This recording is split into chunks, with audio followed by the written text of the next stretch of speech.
حكاية فيلمنا النهاردة عن بنت بتحاول تحقق حلمها وتوصل للشهرة، ولكنها بتتورط مع مجموعة غامضة فبتحاول تلاقي طريقة تنقذ نفسها منهم. بيبدأ فيلمنا مع بنت اسمها تيري وهي بتستعد لعرضها المسرحي الجديد، وبتكون متوترة جدا لحد ما بتروح لها صديقتها آن وبتعرفها إن العرض هيبدأ.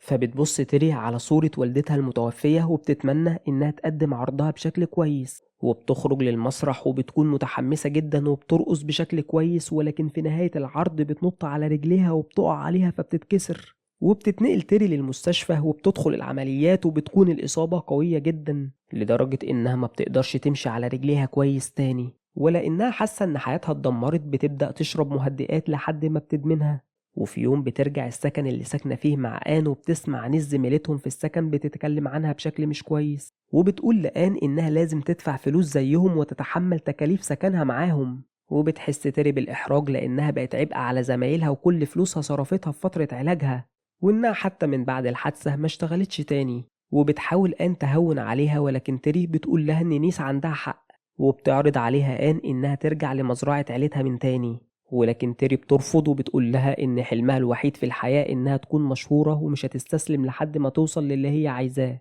وبتعرفها إنها تنزل تدور على شغل.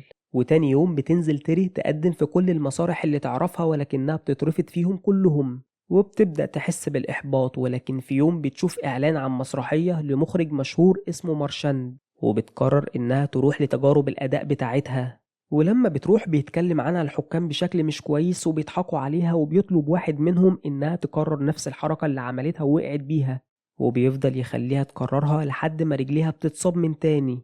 ولكن تيري ما بتستسلمش لأنها بتتمنى تاخد فرصة وترجع للرقص من تاني والاستعراضات، وبتقول لهم إنها تقدر تنفذ اللي مطلوب منها، ولكنهم بيرفضوها برضه. وبيكون مارشاند متابع كل اللي حصل من البداية، وبيقرب من تيري وبيقول لها إنه ممكن يديها فرصة لو قلدت الخنازير قدامه، ولكن تيري بترفض وبتقوله إنها بتحاول وبتضغط على نفسها لأنها تستحق الفرصة، ولكنها مش هتعرض نفسها للإذلال. فبيسيبها مارشاند وبيمشي، وبتخرج تيري وهي محبطة، وبتروح لها آن وبتقول لها إن التمثيل والرقص ما يستاهلش ضغطها على نفسها كده، وبتكون حزينة لأنها اتقبلت في العرض من غير صديقتها. ولكن تيري بتقول لها ما تزعلش وبتعرفها إنها مش هتستسلم. ولما بتشوف مارشاند خارج من المسرح بتقول لآن ترجع السكن لوحدها وبتمشي وراه، وبيفضل مارشاند ماشي لحد ما بيوصل لعمارة برانفورد اللي ساكن فيها، وبيكون ده مكان راقي ومش أي حد بيقدر يدخله. ولكن تيري بتستجمع شجاعتها وبتدخل العمارة وراه، ولكن لما بيسألها بوب موظف الأمن هي عايزة مين بتقوله إن عندها ميعاد مع مارشاند، ولكنها بتكون تعبانة. وبيلاحظ بوب إنها بتكذب وبيعرض عليها يطلب لها عربية توصلها لبيتها، ولكنها بترفض وبتخرج من العمارة. وأول ما بتخرج بتتعب جدا وبيقابلها زوجين مسنين وبيساعدوها. ولما بتفوق تيري بتلاقي نفسها في بيتهم، وبيعرفها الزوجين بنفسهم وبيكون اسمهم ميني ورومان، وبيفكروها إنها كانت تعبانة جدا لما قابلوها، وبيسألوها لو كانت مدمنة، ولكن تيري بتقول لهم إنها مش مدمنة ولكن بتاخد مهدئات. وقبل ما تكمل كلامها بتعرض ميني عليها تاكل معاهم، ولكنها بترفض وبتقول لهم إنها ما بتاكلش لحوم. فبتسألها ميني عن السبب، فتعرفها تيري إنها اتربت في مزرعة وكانت بتشوف الحيوانات وهي بتتذبح قدامها، وعلشان كده ما بتقدرش تاكل لحوم. وبتشكرهم على مساعدتهم ليها. فبتسألها ميني هي بتشتغل ايه، فبتحكي لها تيري إنها كانت راقصة في مسرح ولكنها تعرضت لحادثة، وإن من وقتها وهي لسه بتدور على شغل. وبتقول لهم إنها كانت جاية تقابل مارشاند علشان تحاول تقنعه بموهبتها ويديها دور في مسرحيته الجديدة. وبتكون هتمشي، ولكن ميني بتقول لها إنها عايزة توريها حاجة وبتاخدها لشقة جنبهم، وبتقول لها إن الشقة دي ملكهم ولكنهم مش بيخلفوا فمفيش حد هيورثها. وبتعرفها إن اللي كانت ساكنة فيها آخر مرة كانت بنت هربانة من خطيبها لأنه كان عنيف معاها وهم ساعدوها ولكنها هربت فجأة، وبيعرضوا عليها تسكن فيها. فبتعتذر تيري وبتعرفهم إن وضعها المادي سيء وما تقدرش تتحمل تكلفة الإيجار. ولكن المفاجأة إن ميني بتعرض عليها تسكن فيها مجانا لحد ما تستقر ماديا. وبتتبسط تيري وما بتكونش مصدقة إنها تسكن مع مارشاند في نفس العمارة. ولما بترجع لآن بتكون قلقانة عليها وبتطلب منها ما تثقش فيهم، ولكن تيري بتقول لها إنهم عيلة كويسة ولأن ما عندهمش أولاد بيحاولوا يساعدوها. وبتجهز شنطتها وبتودع آن وبترجع للشقة وهي متحمسة، وبتحط لبسها في أوضتها الجديدة، وبتلاقي جزمة مكتوب عليها اسم جون وبتستغرب منه. وبتروح لها من الشقة، ولما بتوريها تيري الجزمة بتتضايق وبترميها في الزبالة. وبتعرف تيري إنهم معزومين على العشاء عند مارشاند، وبتطلب منها تروح معاهم، فبتشكرها تيري وبتجهز نفسها. ولما بيجي ميعاد العشاء بتطلع لمارشاند، ولكن بتتفاجئ إن مفيش غيرها، فبيعرفها مارشاند إن ميني ورومان اعتذروا عن العشاء.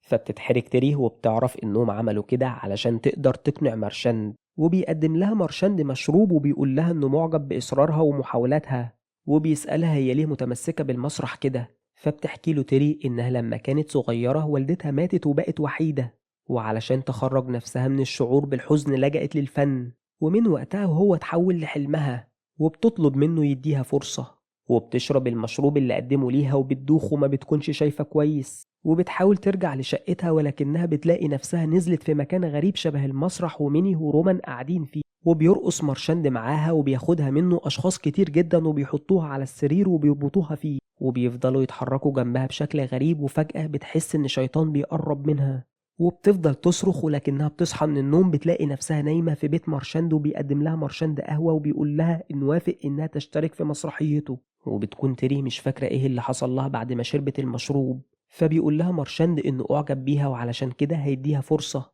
فبتتبسط تيري وبتروح التدريبات، وبتكون بطيئة بسبب إصابتها، وبتتنمر عليها فيرا بطلة المسرحية، ولكن تيري بتقول لها إنها تتدرب أكتر وهتتحسن. وبتروح الحمام وبتتفاجئ بوجود كدمات كتيرة جدا على جسمها وما بتكونش فاكرة سببهم إيه. ولما بترجع البيت ميني بتطلب منها تروح لها شقتها، وبيكون معاها جاردينيا جارتهم، وبتحط لها جاردينيا أعشاب على مكان الإصابة، وبتقول لها إنها عملتها بنفسها وهتخليها تتحسن بسرعة وترجع زي الأول. ولما بترجع تيري شقتها بتفضل تحلم بكوابيس مزعجة وبتحس إن في حد معاها، وبتصحى من النوم على صوت حد جنبها ولكنها ما بتلاقيش حد. وبتتفاجئ لما بتقف على رجليها وما بتكونش حاسة بأي ألم، وبتحركها بسهولة وبتتحسن في التدريبات جدا ومستواها بيعجب المدرب. وبتعزمها ميني على حفلة وبتاخد أن معاها وبتعرفهم تيري على جيرانها، وبيكون فيهم دكتور اسمه سايبر وبيدي الكارت بتاعه لتيري وبيقول لها إنها ممكن تحتاجه قريب. فبتشكره تيري وبتمشي. وبتسمع جاردينيا بتقول لميني إنها مش موافقة على اللي عملوه ومش هتقدر تأذي حد. ولكن لما بتشوف تيري بتمشي وبيدخل رومان وبيدي تيري هدية، وبيكون جاكيت فخم جدا وسلسلة شكلها غريب، وبيطلبوا منها تلبسها علشان تخليها محظوظة. وبتتبسط تيري من الهدية وبتاخدها وبتروح شقتها مع آن، وبتدي لآن هدية كانت عاجباها، وبتتبسط آن بيها جدا وبيفضلوا يرقصوا مع بعض. ولما بتلبس تيري الجاكيت بتشوف ايدين مخيفة بتمسكها، فبتصرخ وبتقلعه بسرعة، وبتستغرب آن من تصرفها. وتاني يوم بتكون تيري في الشقة لوحدها وبتحس بالتعب وبتبدأ تتوتر، وبتروح تكشف عند دكتور سايبر، وبتكتشف إنها حامل، وبتكون معتقدة إن الطفل ده ابن مارشاند، وبتقلق لأنه ممكن يتخلى عنها ويطردها من المسرح، وبتكون عاوزة تجهض الطفل ده لأنها عايزة تكمل في المسرح. فبتقول لها آن إن قريبتها عملت عملية إجهاض من فترة قريبة وممكن تسألها عن عنوان الدكتور. وبتعيط تيري وما بتكونش عارفة تتصرف إزاي. وبتسمع فيرا كلامهم وبتتريق على تيري وبتقول لها إنها لو شربت كلور هتجهض الطفل ده، وبتقول لها أو ممكن توقع نفسها من على السلم. فبتتعصب تيري وبتكون هتوقعها من على السلم ولكن آن بتمنعها. ولما بترجع تيري للبيت بتروح تنظف الهدوم في أوضة الغسيل المشتركة، وبتسمع صوت غريب، وبتفضل تبص على الكلور وبتفكر تشربه، ولكنها بتحس بألم شديد في بطنها. وبيتحرك باب الغسالة لوحده فبتروح تقفله، ولكنها بتفضل تسمع أصوات حواليها. وفجأة بتشوف طفل صغير في الغسالة وبيظهر انعكاس الشيطان على الإزاز، فبتخاف. ولكن في بنت تانية بتدخل وكل حاجة بترجع طبيعية تاني. ولما بترجع للمسرح فيرا بتنتقم منها وبتحط لها أكل على الكرسي اللي هتقعد عليها علشان تبهدل هدومها، وبتضحك عليها. ولكن مارشاند بيزعق لها وبينظف هدوم تيري بنفسه، وبيقول لها إنه عارف إنها حامل وبيكون عاوز يحتفظ بالطفل، وبيشجعها وبيقول لها إنها تقدر تنجح في الشغل حتى لو بقت أم. ولكنها بتقول له إنها تخسر كل حاجة، وبترجع للبيت وبتخبط على ميني قبل ما تدخل شقتها، ولكن مفيش حد بيرد عليها. ولما بتدخل شقتها بتلاقي الباب مفتوح وميني ورومان مستنيينها، وبتعرف إن دكتور سايبر عرفهم إنها حامل وبتتضايق منه. ولكن ميني بتقول لها إنه كان خايف عليها، وبيقول لها رومان إنهم هيساعدوها، وبتقول لها إنهم هياخدوها للمستشفى علشان يتأكدوا إن الطفل كويس. ولكنها بتقول لهم إنها مش هتحتفظ بيه وهتجهضه لأنها مش هتقدر تهتم بيه. فبيطلب منها رومان تروح معاهم شقتهم، وبيدخلوها أوضة أطفال قديمة، وبيقولوا لها إنهم عاشوا كل حياتهم بيحاولوا يكون عندهم أولاد ولكنهم فشلوا، وبيوعدوها إنها لو خلفت الطفل هيتبنوه ويعاملوه زي ابنهم بالظبط. وبيقولوا لها إنهم مش هيعطلوها عن أي حاجة، وبيوعدها رومان إنه هيستخدم علاقاته وهيخليها أشهر نجمة في عالم المسرح لو وافقت تحتفظ بيه. فبتوافق تيري ولكنها بتفضل قلقانة، ولما بترجع شقتها بتنام ولكنها بتفضل تحلم بكوابيس وبتسمع صوت حد معاها في الشقة، فبتصحى تدور عليه وبتتفاجئ بإن جاردينيا موجودة معاها، وبتعتذر لها جاردينيا وبتقول لها إنها مش هتقدر تسمح للشر اللي جواها يخرج، وبتحاول تقتلها. فبتجري تيري وبتدخل أوضة وبتقفل على نفسها، ولكن لما بتفتح الباب بتسمع صوت جاردينيا بتتخنق وبتطلب لها الإسعاف. وبيشكرها ميني ورومان لأنها ساعدتها في الوقت المناسب، وبيعرفوها إنهم رايحين لها المستشفى. ولما بتدخل تيري المطبخ بتلاقي أكل واقع على الأرض، فبتقعد تنضفه وبتكتشف إن في باب سري، فبتفتحه وبتدخل منه، وبيكون بيوصل لشقة ميني ورومان. وبتلاقي كتاب غريب، ولما بتفتحه بيكون فيه صورة للشيطان اللي بتشوفه في أحلامها. وبترجع ميني الشقة، فبتاخد تيري الكتاب وبتخرج بسرعة وبتقفل الباب. وتاني يوم بتكون فيرا بتعمل البروفة الأخيرة، وفجأة رجليها بتتكسر وبيحصل لها تشنجات غريبة، وبتدخل المستشفى وبيكون وضعها سيء جدا ومش هتقدر ترقص تاني. وبيختار مارشاند تيري علشان تكون البطلة الرئيسية للعرض بدلها، وبتروح تيري لميني علشان تقص لها شعرها وبيكون مناسب للدور. وبتكون حاسة ان اللي حصل لفيرا مش طبيعي، ولكن ميني بتقول لها تنسى فيرا وتركز على الفرصة اللي جات لها.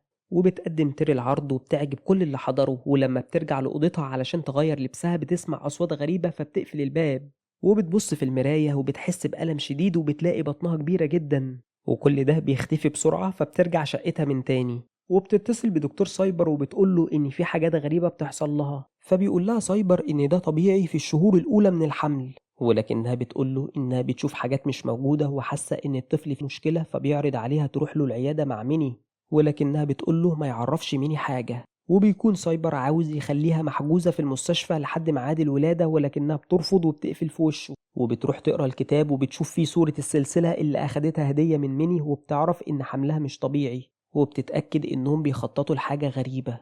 وبتروح لها ميني، ولكن تيري ما بتسمحلهاش تدخل وبترفض تروح تتعشى معاهم، وبتقرر تهرب وبتسيب السلسلة والجاكيت في الشقة وبتاخد لبسها وبتمشي من غير ما حد يشوفها. وبتدور على جون وبتقدر توصل للمكان اللي كانت ساكنة فيه، وبتعرف إنها ما رجعتش للسكن من 6 شهور، ولكنها بتقدر توصل لشنطة هدومها وبتلاقي فيهم كتاب غريب بيتكلم عن عبدة الشيطان المؤمنين بإنهم هيخلفوا وريث الشيطان يحكم الأرض.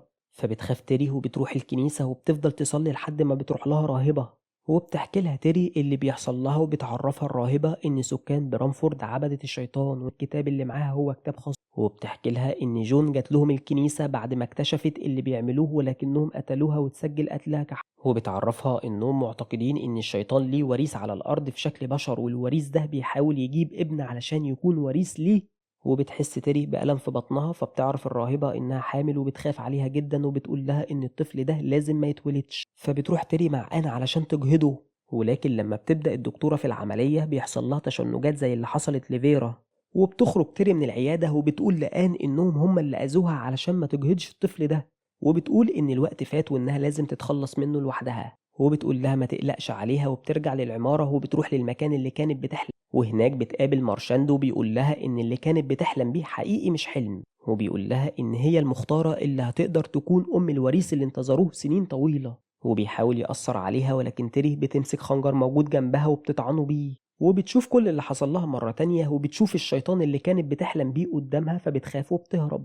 وبتحاول تخرج من العمارة، ولكن بوب بيقفل الباب وبيمنعها. فبتطلع لشقتها وبتمسك سكينة، وبتلاقي تيري ورومان منتظرينها، وبتقول لهم إنها عرفت إنهم السبب في اللي بيحصل لها. فبتقول لها ميني إنها من غيرهم كانت مجرد نكرة هتعيش مفيش أي حد مهتم بيها. وبتحاول تيري تطعن نفسها ولكنها ما بتقدرش، وبتحس بألم شديد وبتقع على الأرض. فبتقول لها ميني إنها مش هتقدر تأذي الطفل ده لأنه عاوز يعيش، وبيقرب منها رومان وبيقول لها إن هو ده وريث الشيطان، وبيقول لها إنها اتولدت علشان تكون أم لابنه، وبيعرفها إن مفيش أي حاجة ممكن تغير مصيرها والأفضل إنها تستسلم ليهم. وبيمسك إيديها وبياخدها لشقتهم، وبيكون مستنيهم كل سكان العمارة، وبيقدم لهم تيري وبيعرفهم إنها هي الأهم. وبتمشي تيري معاهم وبتفضل ترقص معاهم لحد ما بيقتنعوا إنها استسلمت ليهم. وفي اللحظة دي بتقعد على الشباك وبترمي نفسها لأن ده الحل الوحيد علشان تتخلص من الشيطان اللي جواها. ولحد هنا بيكون خلص فيلمنا النهاردة، وبنتعلم منه إن الشيطان هو دايما طريق كل الشرور،